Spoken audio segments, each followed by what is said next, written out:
They hate me and my mother. sister, who called to let me know when someone on that side of the family dies, as if I'm morbid enough to go to the funeral of someone I've never even met. But other than that, they have nothing to do with me. Well, I'm sorry about all that. I shrugged. It's all right. My mom is a witch, but I'm her only child, and she took decent care of me. She's damn near 70, and still messing around with a married man. She's just vowed to never get married again. He just sat there and shook his head. And you know what? I have Trevia and Claire and a host of cousins. I don't need my siblings. I decided a long time ago, if they were dumb enough to dislike me for something my parents did and not me, then they don't deserve to have me in their lives. And I damn sure ain't gonna beg them to accept me. Hell, it's their loss, not mine. I know that's right, baby. So that's the dark side of my life. On a better note, I'm a great person. I've never slept with anyone's husband, and I can cook a mean lasagna. He grinned. I was wondering if you could cook. I gave him a smirk. Yes, I can. Now, I ain't got nothing on my mother, but I can keep you fed. And you can damn sure keep me satisfied. Heat seemed to seep into my pores and settle at my core. Don't do that. I didn't eat lunch and saved up my hunger for this meal. But if you keep talking like that, we're gonna have to leave. He leaned forward and rested his elbows on the table, licking his lips. You hot now? I nodded, my eyes glued to his. Extremely hot. You wanna leave? Say fuck it and go get busy? After all that fuck buddy mess you talked? Hell no. I might make you sit here and talk to me until they close this place. He laughed. But look at you. Look what you got on. It's distracting. I glanced down at the little red dress I'd squeezed my chunky butt into. It was a size 18, and I normally wore a size 20. But they didn't have my size, and I had to have the dress. I made it work, and judging by his reaction, it was a good buy. Besides, I knew I looked hot in it. What would you have preferred I'd worn? A muumuu? Hell no, I'm just saying. The waiter finally came back to take our orders, and after he left, I decided to shift the conversation. So, I remember you telling me you had 3 jobs during our meeting at the bank. Then you said you had 2. You quit one? Yeah. I used to work at a factory at night, the roadside service on weekends, and I did tattoos out of a friend's shop in the daytime. I quit the factory once I got my shop up and running. Wow, when did you sleep? He shrugged. When I could. So you still do the roadside service thing? From time to time. I'm basically just on call. Extra help now. They haven't needed me in a while. Where'd you go to college? Is this an interrogation? You asked me about myself first. I can't ask you? Okay, I hear you. I went to Paul Quinn, played football for them back when they had a team. Never graduated though. You dropped out. You could say that. What does that mean? Remember how I told you at the bank how I messed up my credit when I was younger? Yeah. Well, I messed up my education too. Didn't half go to class or do my work. Ended up flunking out. Spent the next few years hopping from job to job and trying to figure myself out. I made a lot of mistakes. But I'm a much better man now. I can tell. Now your brother, he is a piece of work. He shook his head. Yeah, he's basically me at that age. How old is he? 21. Wow, he acts like he's 17.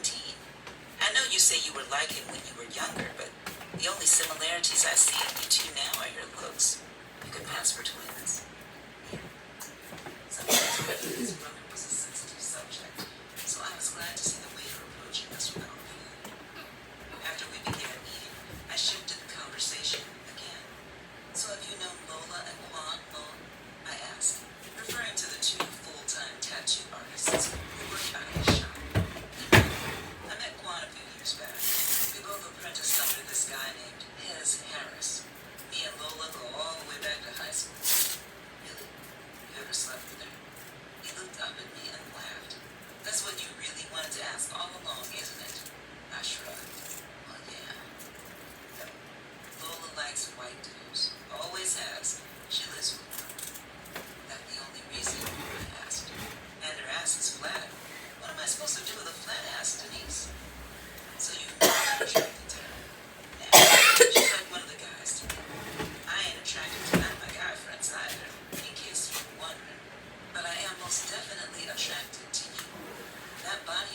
marijuana be illegal in at least 53 states.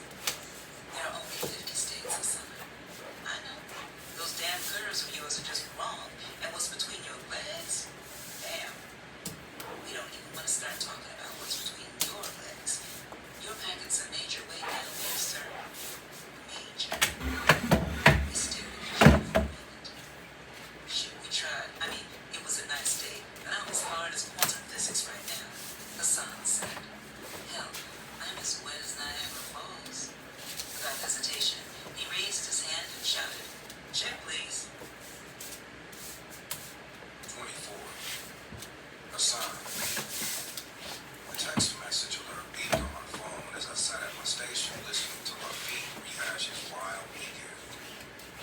I really didn't care what he'd gotten into. I was just glad it had been weeks since he'd called waking me up out of my sleep to rescue him. I looked down at my phone and smiled when I saw that the message was from Denise. Denise. Hey. Me. Hey, baby. What you up to over there? Denise. Bored and missing you. No clients today. What you doing? Me. Not shit. Sitting here listening to Rafiq lie. Denise. LOL. How you know he's lying? Me. His mouth is moving. Denise. LMFAO. You crazy. Me. I know. What you doing for lunch? Denise. I was hoping to do you. Me. Don't play with me. Keep on and I'ma come over there. Denise. Come on. Me. On my way. I'll grab us something from your mom's place and be there in a sec. Denise. Okay. I stood and slid my phone into the back pocket of my jeans. Rafiq, who was still talking, finally stopped for a second and frowned. Where you going? Damn, I gotta check in with you now. You're supposed to be mom. Nah, but shit. Just in the middle of a conversation. He ain't got time for your lying ass, Rafiq. You didn't see him texting while you were talking.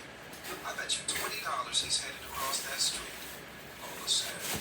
Rafiq looked at me and gave me a smirk. You going to see her again? Y'all be together all the time now. You gonna marry her or something? I shrugged. I wouldn't mind marrying her eventually. So it's like that? Yeah. I like her. A lot. Rafiq just looked at me. What? I can't like her? I didn't say that. I'm just surprised. You've been dodging relationships forever. I haven't been dodging anything. Just been waiting for the right woman to come along. I finally found her. All right, well, congratulations, I guess. You salty little bro? I asked, patting him on the shoulder. I told you you didn't stand a chance with her. Like I said, she's a grown woman and I'm a grown man. I'm surprised she's with me. As I headed out the front door, he said, "Man, fuck you, H." 20 minutes later, I was crossing the street, making my way to the office of the short, thick woman who made my heart race. I knocked, and not getting an answer, tried pushing the door open to find she'd left it unlocked for me. Hey, baby. Where are you? I called to her once inside. Break room, she replied. Lock the front door for me. Aye. The place was dark, but I could see a light on in the back, probably coming from the break room.